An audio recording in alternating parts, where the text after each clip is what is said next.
Sebentar. Bentar.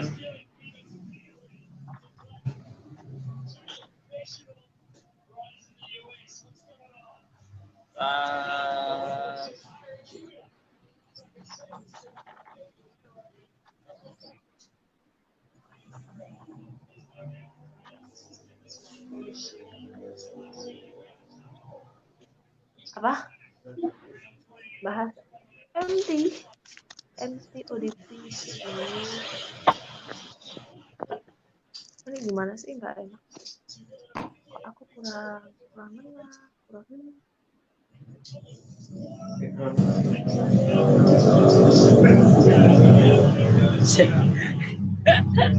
Sebentar.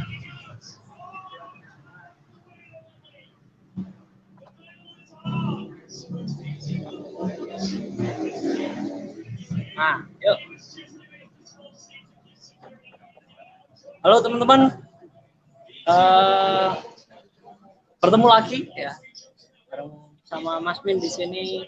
Kali ini kita kedatangan tamu dari Surabaya ya. Ini mantan Panglima Paskibra. Iya, Kak. Astaga. Bukan. Enggak ya.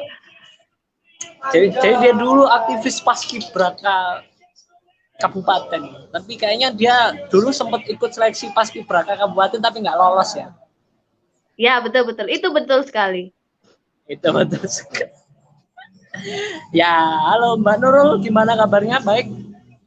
Halo Mas Min, alhamdulillah baik. Assalamualaikum teman-teman.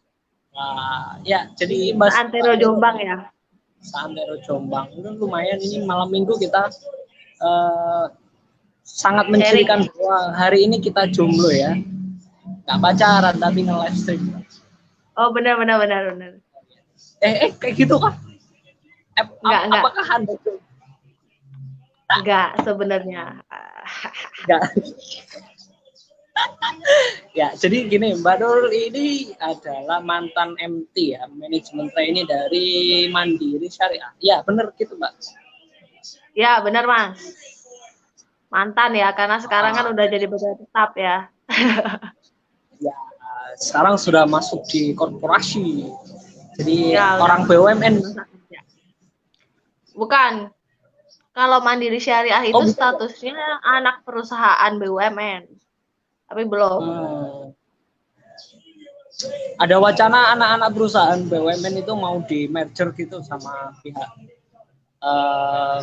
perusahaan induknya. Kira-kira ada. Apakah benar itu? Justru ada Mas Min. Justru yang berpikiran untuk merger itu pemerintah ya, biar ada satu BUMN syariah gitu. Jadi beberapa bank syariah itu di merger, kemudian jadi BUMN sendiri terlepas dari induk-induk masing-masing. Gitu, ya wes kayak gitu. Monggo Mbak Nurul diceritakan dulu gimana ceritanya bisa ngikut di MT, terus dapat info dari mana, terus seberapa susahnya sih ngikut pelatihan manajemen trainee dari suatu perusahaan. Monggo silakan Mbak Nurul. Oke, jadi MT atau biasanya dibilang ODP ya, orang dalam perusahaan. Jadi MT itu merupakan rekrutmen yang banyak dicari orang ya, terutama fresh graduate. Karena apa? Karena aku dulu mikirnya kalau aku masuk MT, entah itu perusahaan BUMN atau perusahaan swasta nasional, pasti enak lah. Karena apa? Yang pertama di training kan. Nanti di training dulu, diajarin dulu bagaimana, jadi pengetahuannya makin nambah nih. Terus yang kedua, setelah lulus dari situ pastinya jadi pegawai tetap langsung. Nah, yang ketiga, enaknya itu seluruh kerjaan kita itu pasti difasilitasin sama perusahaan. Rumah dinas, rumah tinggal aja difasilitasin. Enaknya itu ya. Terus kalau perjalanan kemana, kita pindah mutasi kemana, itu pasti juga difasilitasin sama kantor, sama perusahaan. Terus yang keempat itu enaknya terkait gaji nih. Gaji itu kalau misalnya rate antara 1 sampai 10 kita udah di level 4. Jadi kita nggak perlu ngelewatin 1 sampai 3, itu nggak perlu. Jadi antara 4 sampai 5. Itu bisa langsung segitu. Kalau terkait kalau dulu Samen itu MT-nya dikhusus apa? Gimana Mas Min? Ya. Gimana? Kalau dulu Samen itu MT-nya dikhususkan untuk apa? Kalau Kan zaman ada tuh kalau customer, rata-rata MT ya. misalkan customer service, misalnya. Gimana? Rata-rata kalau di perbankan atau di lembaga keuangan terkait dengan frontliner dan seperti teller, CS, customer service itu mereka rekrutmennya rekrutmen regional. Jadi rekrutmen satu area itu atau daerah itu aja. Kalau MT ini mereka perusahaan itu ngambil dari seluruh Indonesia, putra-putra terbaik Indonesia, kemudian benar-benar diuji, dites. Kalau lolos nanti pun kita masih dikasih pendidikan dan dikasih ke pendidikan kesamaptaan juga. Kesamaptaan itu pendidikan yang berbau militer seperti itu kan. Nah, kalau rekrutmen regional, kalau rekrutmen regional itu nggak pakai gitu sih. Jadi kalau misalnya langsung keterima, ya udah langsung kerja, training sekitar 3 bulanan nanti udah langsung bisa kerja langsung. Kalau MT itu pasti kita dikasih ilmu dari depan sampai belakang. Maksudnya dari depan itu dari frontliner itu ya seperti apa, ilmu-ilmunya menghadapi nasabah seperti apa, kemudian dari sampai di tengah itu prosesnya seperti apa di perbankan, hingga nanti kalau misalnya nasabah-nasabah yang macet itu seperti apa, kita pasti diajarin semuanya dari end to end. Gitu Mas Min. Jadi hampir semua flowchart perusahaan itu flowchart kerja ya? Maksudnya iya, dikasih tahu. Alur kerja dari suatu perusahaan itu dikasih tahu ya ketika MT itu ya? Iya, diajarin semuanya dari sisi IT, diajarin dari legal, diajarin akuntansi, diajarin mengupas laporan keuangan itu juga diajarin kalau MT. Tapi kalau rekrutmen regional mereka sebatas tahu bahwa pekerjaan Anda nanti seperti ini yang Anda lakukan, ya udah langsung praktek gitu. Mbak itu apa? Ya wes kayak gitu. Terus kalau selama ini ya yang Samen lakukan di MT-nya Samen dulu ya, itu minimal persyaratan kayak gimana? Kalau persyaratan MT umum sih ya, yang pertama itu ngisi form aplikasi ya. Sekarang online, zaman aku dulu udah online sih ya. Setelah itu kalau lolos administrasi, upload berkas juga, nanti psikotes, dipanggil buat psikotes. Psikotes zaman sekarang sih mereka lebih banyak pakai lembaga asesmen ya. Kalau zamanku dulu 2015 masih manual. Masih zaman manual. Nah, itu. Maksudnya manual itu gimana? Manual itu maksudnya kita datang terus kita nulis gitu loh, memilih. Gitu, jadi pakai kertas gitu ya? Kalau sekarang assessment udah pakai lembaga assessment, udah ini sih psikotes juga udah online semua. Terus setelah psikotes itu nanti kita ada interview sama psikolog atau FGD atau juga LGD kan. FGD itu focus group discussion gitu ya? Ya, itu. Seperti itu. Terus nanti setelah itu nanti diumumin lolos, setelah lolos nanti interview sama HRD-nya. Oh, jadi ada 2 layer ya sebelum masuk ke HRD itu? Ya, ada 2 layer. Ada 3 sih. Administrasi, psikotes, dan FGD tadi. Oh, apakah semua anak MT jelas diterima di desk-nya HRD? Maksudnya semua orang yang sudah terverifikasi dalam 3 tahap pertama itu, apakah langsung nanti jelas-jelas diterima di desk-nya HRD? Enggak sih, kan dari FGD itu kan nanti kelihatan tuh mana benar-benar yang nilainya baik, nilainya tertinggi, nanti diambil misalnya diambil 10 orang. Nah, 10 orang ini nanti yang akan diinterview sama HRD. setelah interview HRD nanti ada interview user, interview terakhir. Interview terakhir ini bisa sama kepala divisi atau sama direksi juga bisa.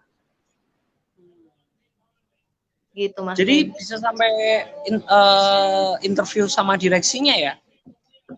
Iya, bisa, tergantung. Beberapa perusahaan sih ada yang seperti itu. Ada yang langsung nanti HRD terus direksi. Terus yang terakhir itu adalah medical check up atau tes kesehatan. Seberapa besar kesempatan dari fresh graduate untuk bisa ikut dengan programnya MT suatu perusahaan? Fresh graduate, terutama buat teman-teman yang kita nggak memandang, perusahaan itu nggak memandang kalian dari kampus mana, tapi mereka itu lebih mensyaratkan di awal itu adalah sebuah IPK ya, IPK yang penting di atas 3, itu yang negeri. Berapa? PTN. Minimal Mbak? Halo, gimana? Iya, minimal berapa? Minimal 3 untuk PTN. Untuk PTS 3,25. Terus? Nah, terus kalian harus selama masa kuliah kalian akan ditanya nanti aktif perusahaan ini enggak organisasi. Kalau semakin aktif pada organisasi nanti kemungkinan kalian akan lebih siap untuk diterima jadi MT. Karena kan pengalaman organisasi kan seperti mengkoordinir ini kan ya, seperti mengkoordinir opini massa juga, terus bagaimana kita menghadapi suatu masalah juga kan, organisasi itu seperti itu. Jadi bisa jadi MT itu hasilnya diharapkan sebagai tonggak perusahaan gitu ya dalam hal di bidang itu. Misalkan kalau di customer service ya, harapan terbesarnya lulusan MT itu jadi customer service terbaik se-Indonesia gitu. Iya, jadi gini Mas, ya kalau lulusan MT terus menjadi seorang customer service itu sangat-sangat jarang. Kalaupun mereka jadi customer service, mereka akan jadi supervisornya, dari customer service. Misalkan aja. Ya, kami anak-anak MT itu diharapkan jadi garda terdepan yang nantinya juga bisa mampu melanjutkan kepemimpinan perusahaan. Gitu. Terus soal benefitnya, Mbak, benefitnya banyak sih. Yang pertama, karena kan kita pasti nambah ilmu ya. Terus yang kedua juga nambah pengalaman seperti tadi ke pendidikan militer itu sangat-sangat jarang sekali didapatkan kalau kita nggak masuk MT. Kan nggak mungkin juga kita belajar sendiri di militer kan juga nggak mungkin. Itu anak MT pasti dapat pengalaman itu. Terus yang ketiga benefitnya fasilitas. Itu yang membedakan anak MT dan non MT, fasilitas. Apa aja Mbak di situ fasilitasnya? Beberapa perusahaan beda sih. Kalau di tempatku itu rumah dinas itu dapat atau kos itu dapat. Terus habis gitu tunjangan komunikasi, paket internet, pulsa itu dapat. Gitu. Terus nanti kalau misalnya dinas kemana-mana juga dapat sih. Dapat uang uang pesangon perjalanan dinas gitu. Iya. Kalau tadi kan bicara soal enaknya ya. Sekarang coba bicara nggak enaknya. Kalau nggak enaknya sebenarnya kalau waktu udah langsung terjun ke pekerjaan itu nggak enak. Karena tantangannya kan memang kita harus berhadapan langsung dengan orang di luar ya. Jadi kita mengendalikan orang itu juga butuh usaha. Untuk meyakinkan orang bisa percaya sama kita juga susah gitu. Apakah ada bedanya Mbak ketika berhadapan dengan suatu persoalan ya di perusahaan? Yang Samen lihat aja lah, teman-teman Samen yang MT dengan yang enggak. Adakah perbedaan di situ? Ada. Saya beberapa beberapa kali tuh mengamati temen yang dia MT dan dia bukan gitu. Pertama, kalau menghadapi nasabah, rata-rata anak MT itu berusaha untuk menenangkan si nasabah itu terlebih dahulu, atau klien ya. Gimana kalau misalnya, oh gini, setelah kita mendengarkan dia, kita berempati, pasti kita bisa ngasih solusi. Nah, beberapa temen yang non MT itu mereka langsung nembak, nggak empati dulu, tidak berusaha mendengarkan dulu, langsung biasanya yang pertama langsung ditembak, oh solusinya gini gini gini, ABC solusinya. Atau yang kedua itu langsung dialihkan karena merasa bukan job desk-nya dia, akhirnya dialihkan. Atau dia merasa nggak tahu, langsung dialihkan gitu sih.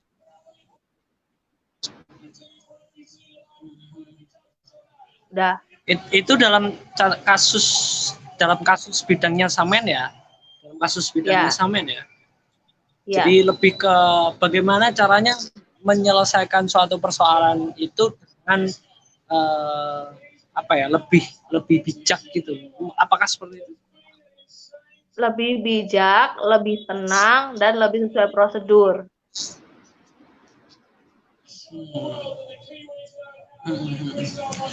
Di situ nggak delay kah? Sinyalnya apik kak? Nggak, bagus, sinyalnya bagus. Oh iya. Ya, terus apa mana ya? Cerita-cerita lucu deh selama MT. Kan MT-nya lama tuh, setahun kan ya? Iya, lama, setahun. Cerita lucu sih, bolos MT pernah. Bolos MT. Jadi ceritanya itu waktu itu Anda bolosnya ke Bali ya? Enggak ya? Enggak sih, pulang kampung. Kan MT-nya waktu itu di Jakarta, trainingnya di Jakarta selama setahun. Nah, berhubung waktu itu kan kalau MT itu di semua perusahaan pasti ada yang namanya kayak wisuda MT kan, kayak gitu, kayak kelulusan MT gitu pasti ada upacara kelulusan gitulah. Nah, sambil nunggu upacara kelulusan itu, perusahaan ini belum ngasih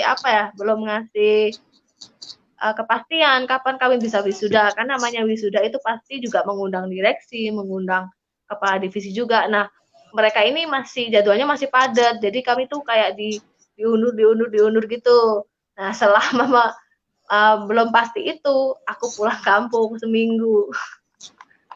Dicariin sih. Seminggu itu jedanya kurang lebih berapa minggu itu? Apanya? Antara apa sama apa? Setelah program dengan menunggu wisuda itu, setelah MT terus program MT-nya selesai, habis itu nunggu jadwal wisuda itu berapa minggu? Setelah jadwal MT selesai itu antara sama wisuda itu sekitar 3 mingguan. Nunggu jadwalnya para petinggi perusahaan. Jadi sebenarnya meskipun sebenarnya gini Mas, sebelum di 3 minggu yang longgar itu sih sebenarnya kita dikasih kelonggaran untuk belajar di kantor pusat, di divisi-divisi yang ada di kantor pusat. Tetapi banyak teman-teman juga yang memilih untuk ke cabang, belajar di cabang. Nah, beberapa dari aku dan temanku sih pulang kampung. Gitu ya. Terus ya. Terus soal penempatan kerjanya ya setelah MT selesai, program MT selesai, itu biasanya kapan diumumkannya dan tergantung apa juga? Kalau penempatan kembali lagi ke peraturan perusahaan ya, masing-masing pasti beda dan pasti tiap tahun itu berbeda, nggak bisa dipakai acuan. Nah, kalau di zamanku itu kami semua dikembalikan ke kota asal rekrutmen. Itu. Tetapi juga melihat kebutuhan perusahaan ya, misalnya di cabangku, butuh 2 orang, akhirnya dikirimlah 2 orang dari anak MT. Terus apabila dari awal kita interview itu sudah dikasih diiming-imingi bahwa kalian nanti kalau diterima dan training akan diambil 5 besar, dan 5 besar ini benefitnya bisa memilih tempat kerja kalian nanti setelah ODP gitu. Ya, terus? Terus alhamdulillahnya aku masuk 3 besar. 3 besar jadinya aku bisa milih penempatanku di Oh, sana. Anda ranking 3.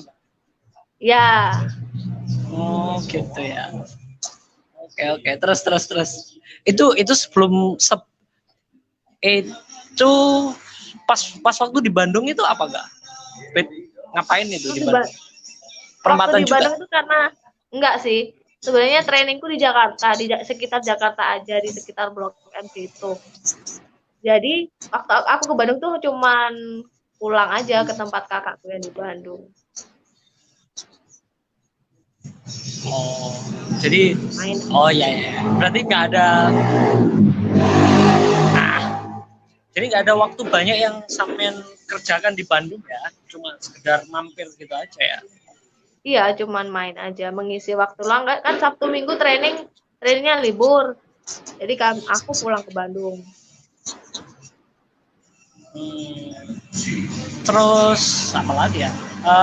Soal lupa mau tanya apa?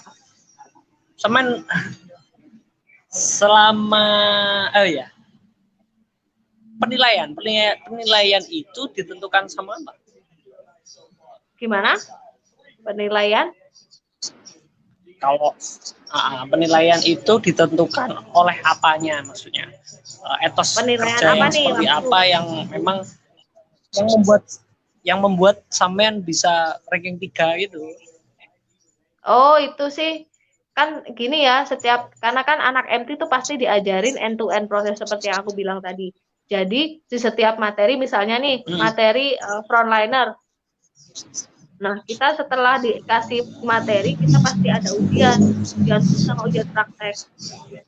Nah, kalau di situ kita konsisten bisa nilainya bagus, terus setelah itu materi selanjutnya juga kita bagus, kita pasti bagus juga.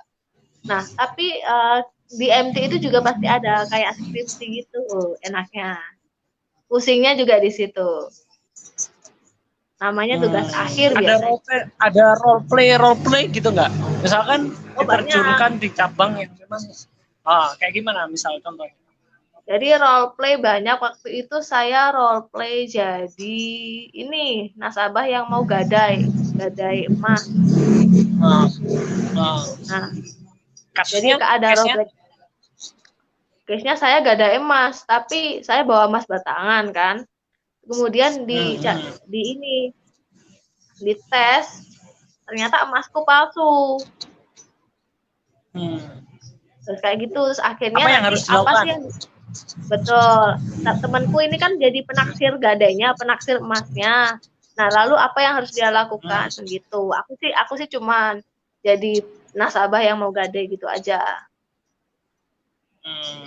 Terus selain itu sih juga nanti kalau misalnya teman-teman MT juga pasti diajarin juga di lembaga keuangan ya, MT lembaga keuangan pasti diajarin namanya benchmarking. Itu seru banget. Apa itu? Benchmarking. Itu gimana dong? Itu jadi ceritanya kita masuk ke bank-bank lain, bank-bank pesaing gitu. Tapi kita pura-pura jadi nasabah. Pura-pura jadi nasabah, kita mengorek-ngorek informasinya mereka, terus kita bandingin nih ke banknya kita. Kalau misalnya dia lebih bagus, nah kita bisa berinovasi dari situ. Jadi nyontek produk orang gitu ya? Bukan nyontek, namanya sih terinspirasi. Kalau terinspirasi itu akhirnya kita bisa melampaui program yang lain. Modifikasi. Ada modifikasi. Betul, ya. ada modifikasi dan lebih maju sedikit lah. Oke, siap. Yang kurang ditambahin, yang kelebihan dikurangin gitu ya. Betul, ya benar-benar. Enaknya itu sih. Jadi kalau dulu tuh sering sih kita ke bank swasta ya, karena kan kita disuruh nyari bank-bank yang udah maju, udah bagus. Nah, akhirnya dari situ kita bisa belajar apa yang kurang dari perusahaan kita gitu. Enaknya itu. Anda sekarang setelah MT itu loncatan karir Anda seberapa cepatnya Kakak? Cepet sih kan, antara grade 1 sampai 10 aku langsung di 4. Terus habis gitu di kantor pun juga. Tolong disebutkan grade 1 sampai 10 itu apa aja? Misalnya maksud aku misalnya grade 1 sampai 10 aku berada di 4. Nah, grade 1 ini sekitaran frontliner.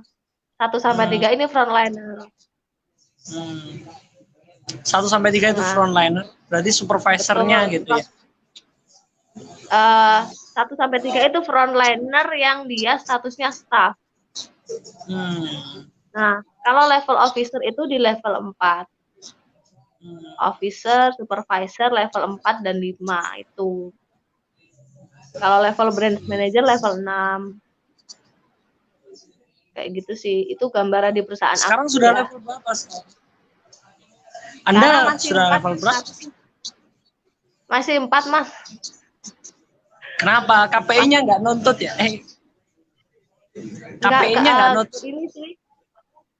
Nutut. Kalau awal training maksudnya awal-awal ditaruh di cabang sih memang nggak nutut ya, karena masih pembelajaran juga di awal.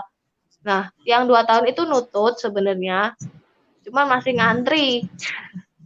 Oh gitu. Jadi ada sistem kayak gitu ya? Kalau diperbankan ada gitu ya? Pasti juga pasti ngantri. Seberapa lamanya itu?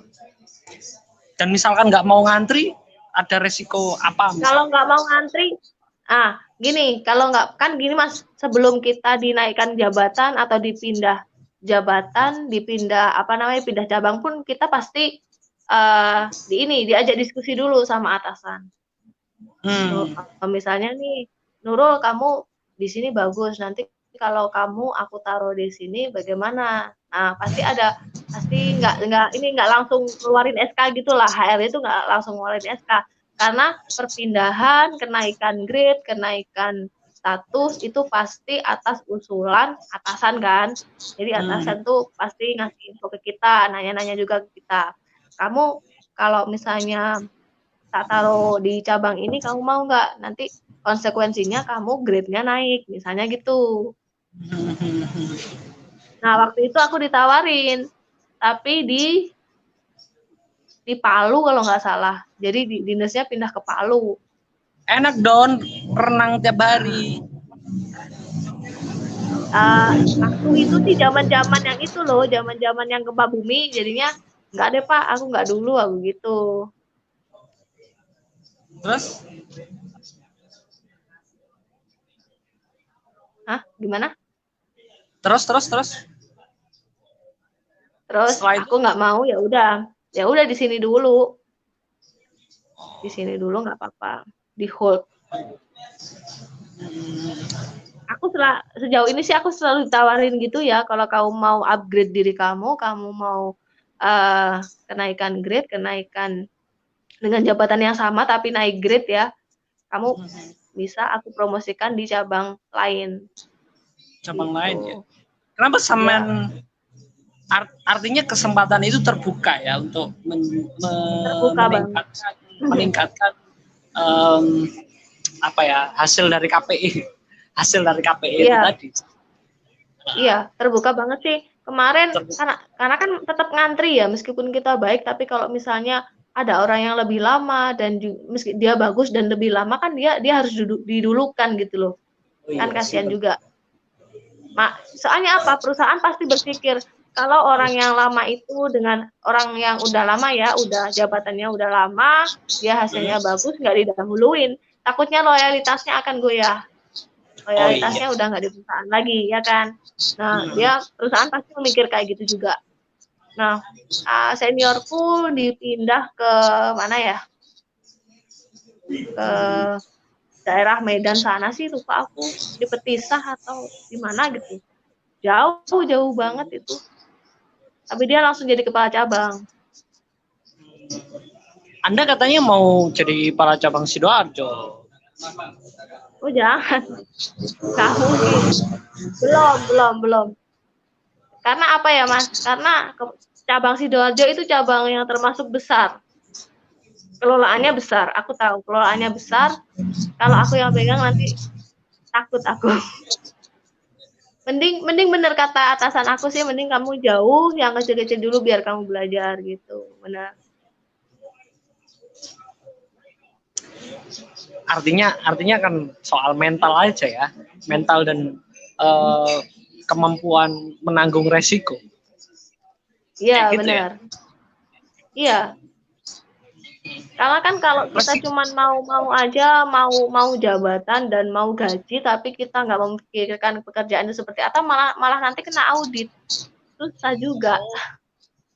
Iya ya benar ya. Kalau misalkan KPI-nya cabang, kok KPI apa? Kalau cabang itu performance-nya diukur sama apa, Mbak?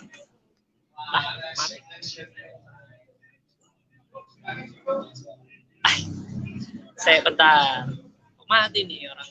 Apa itu? Udah nih. Gimana Mas? Kenapa kok mati? Nggak tahu tadi kenapa ya. Orang aku diem-diem aja, nggak ngapa-ngapain. Oh iya. Paling paling. Apa paketannya? Okay. Mungkin. Iya. Kalau di cabang kayak gitu ya. Ya, kalau di cabang, kalau persen kan diukurnya sama KPI ya. Kalau cabang itu diukur performance-nya pakai apa? KPI cabang ada, KPI individu ada, KPI cabang ada. Sebenarnya sama. KPI cabang itu adalah ya, KPI. Oh, KPI, KPI. Anjir. Iya kan, Key performance individu kan. KPI. You know K. Nah, kalau KPI cabang itu adalah cerminan dari KPI-nya individu. Sama sebenarnya, komponennya sama. Jadi pencapaian pembiayaan, pencapaian pendanaan, terus habis itu fee base, kemudian kualitas pembiayaan sebenarnya sama seperti KPI-nya tiap individu gitu. Terus untuk kita kembali lagi ya soal MT ya, tantangan sebagai lulusan MT, sebagai Samen. Saya menanyakan sampean sebagai lulusan MT ya. Kira-kira tantangannya setelah lulus menjadi MT itu apa? Tantangan? Apakah beban? Wah, kayaknya aku sebagai lulusan MT ini nggak boleh malu-maluin. Misal seperti itu ketika ditempatkan dalam satu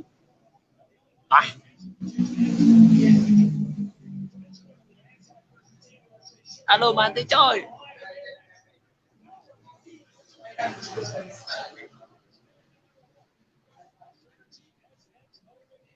Maaf, nggak tahu nih kenapa aku. Ini ya.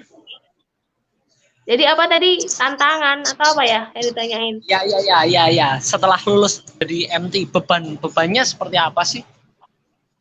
Tantangannya MT itu beban lah. namanya juga MT ya. Intinya MT itu harus nurut sama perusahaan juga gitu. Jadi kita ditaruh dimanapun kita juga harus nurut, harus mau, karena kan kita juga dikasih sesuai yang gede juga gitu. Privilege-nya kalau investasinya juga gede ya. Rasanya sih enak nggak enak lah. enak waktu gajian, nggak enak waktu kerja, ya sama sebenarnya seperti itu.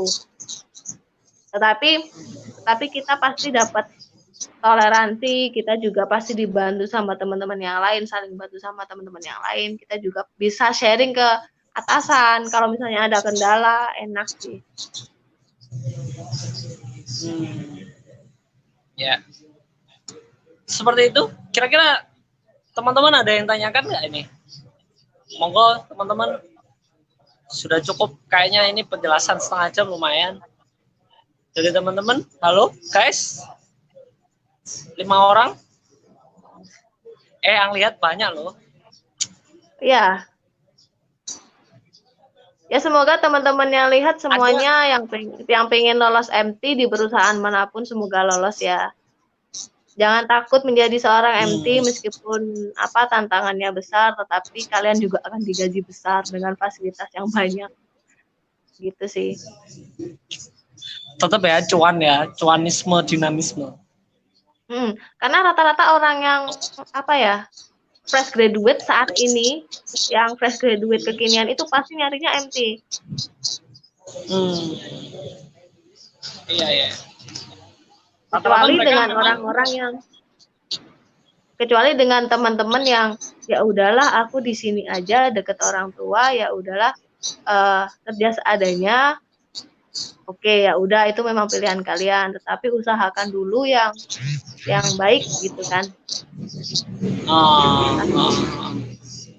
Iya. Kalau misalnya kalian nggak lolos MT, baru lolos yang lebih rendah, rekrutmen regional, oke nggak apa-apa. Tetapi untuk menjadi seorang officer dalam suatu lembaga keuangan atau perbankan, kalian akan butuh waktu yang lama.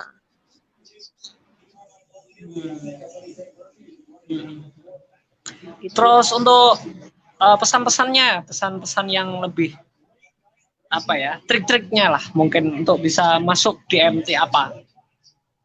Mulai kalau dari bagaimana proses nyarinya, terus apakah tiap kampus itu selalu punya akses MT-MT-an gitu? Sama dulu kan maksudnya dari akses kampus ya? Dari job fair kampus sih, job fair yang ada di kampus, tetapi tetap sih kan tetap nggak lewat kampus juga, tetap daftarnya online, semuanya bisa online, bisa masuk, nggak harus dari kampusku juga gitu maksudnya. Iya, nggak maksud saya sekedar privilege informasi itu kan ya, hari ini kan kita kan algoritma kita kan bisa jadi beda gitu, tiap orang lulusan UNER dengan lulusan Brawijaya misalkan kan beda gitu kan, apalagi yang dari Madura misalkan sama-sama universitas negeri tapi akses untuk dapat privilege kerjasama dengan perusahaan-perusahaan seperti itu kan nggak semua dapat. Kira-kira kalau di kampusnya sampean, kalau di kampusnya sampean itu boleh nggak anak-anak di luar kampus ngikut job fair yang ada di situ? Nah, gini Mas, perlu diketahui juga sama teman-teman. Jadi terkait dengan rekrutmen MT itu, beberapa perusahaan itu tidak ngeling langsung ya ke kampusnya. Bukan kampus yang mencarikan jalan, bukan. Jadi kampus itu hanya memberi sarana seperti job fair aja seperti itu. Jadi terkait dengan Anda dari universitas swasta, universitas yang jauh, dengan grade yang di bawah kampus-kampus negeri, itu semuanya dikasih peluang untuk mendaftar. Yang penting kalian itu sesuai dengan klasifikasi yang diinginkan sama perusahaan, udah cukup sih. Oke, berarti intinya bukan privilege khusus ya dari satu kampus gitu ya? Iya. Oke, seperti itu. Terus ada lagi mungkin cerita-cerita yang waktu disampaikan? Udah sih, tinggal nunggu pertanyaan teman-teman aja. Mungkin ada yang nanya. Mungkin ada yang pernah tes tapi nggak lolos gitu. Nah itu. Kadang kan ada anak-anak yang memang gimana? Jadi intinya teman-teman tuh jangan menyerah di awal ya, karena kan usia rekrutmen itu sampai 27. Sejak kalian lulus sampai umur 27 kan maksimal. Jadi selama itu kalian harus berusaha kalau bisa yang jalur lebih baik didahulukan. Ngomong-ngomong masa tua yang lebih baik. Anda dulu berapa program MT yang coba sampean masukin? Aku banyak Mas, aku dari PLN, MT PLN, MT-nya Indonesia Power, MT-nya Pertamina itu sering aku masukin, sering aku lamar. Terus MT Nestle, MT-nya Telkomsel, MT-nya Bank BRI, BNI, Mandiri, aku daftarin semua sih. MT, pokoknya aku sasaranku dulu tuh MT gitu. Jadi ada skala prioritasnya gitu ya. Ada fokus Ya. lah di situ untuk targeting Ya, bidang apa yang memang dilamar gitu ya. Iya, fokus sasaranku MT karena aku selalu mikirnya kalau MT itu langsung jabatannya langsung itu tadi ya, langsung officer, terus gajinya juga langsung enak, fasilitasnya dapat, terus juga bisa keliling Indonesia. Ya kalau Anda tidak dibatasi dengan izin orang tua. Gitu. Iya. Ada nggak lucu-lucu gitu mungkin dari teman-temanmu yang memang mereka awalnya diterima gara-gara nggak diizinkan orang tua terus akhirnya keluar dari program mau masuk MT? Ada. Itu konsekuensinya gimana?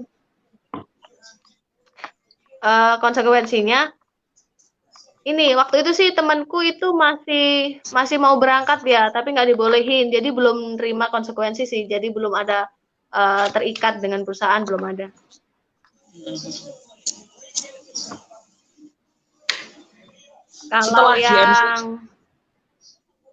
Kalau yang kasus setelah dia lolos MT, terus habis gitu jauh dari orang tua, dia disuruh resign juga ada. Konsekuensinya dia harus membayar penalti. Kalau Anda dulu berapa?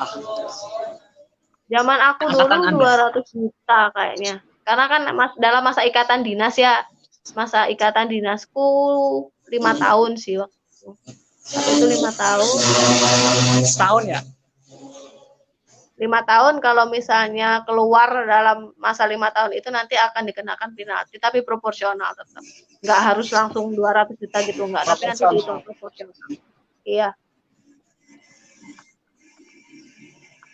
Anda kontraknya sudah selesai apa belum? Apanya? Anda kontrak ikatan dinasnya belum selesai ya? Sebenarnya kan 5 tahun ya, sebenarnya waktu di awal kontrak 5 tahun, tetapi setelah itu direvisi tahun 2018 akhir tuh direvisi jadi cuma 2 tahun, jadi sekarang udah habis, udah selesai. Gitu ya. Oh iya, mau nyampein juga buat teman-teman ya. Buat kalian yang udah nikah, misalnya nikah muda di usia 23, 24, tapi kalian mau jadi MT, nggak apa-apa ikut aja, karena MT beberapa perusahaan itu tidak mensyaratkan kalian harus lajang. Udah nikah nggak apa-apa. Nggak apa-apa ya. Yang penting yang penting selama masa training kalian nggak boleh hamil, udah itu aja sih. Iya. Lumayan berat ya. Udah nikah tapi nggak boleh hamil. Iya, nanti ya, kalau ngelahirin di tempat training susah juga. Iya. Ngelahirin di tempat training. Terus apa setelah apa ya? Aku mah kata apa mana aku lek cara ngene iki tadi. Setelah dari aku lali. Coba cerita lagi dong. Aku lali.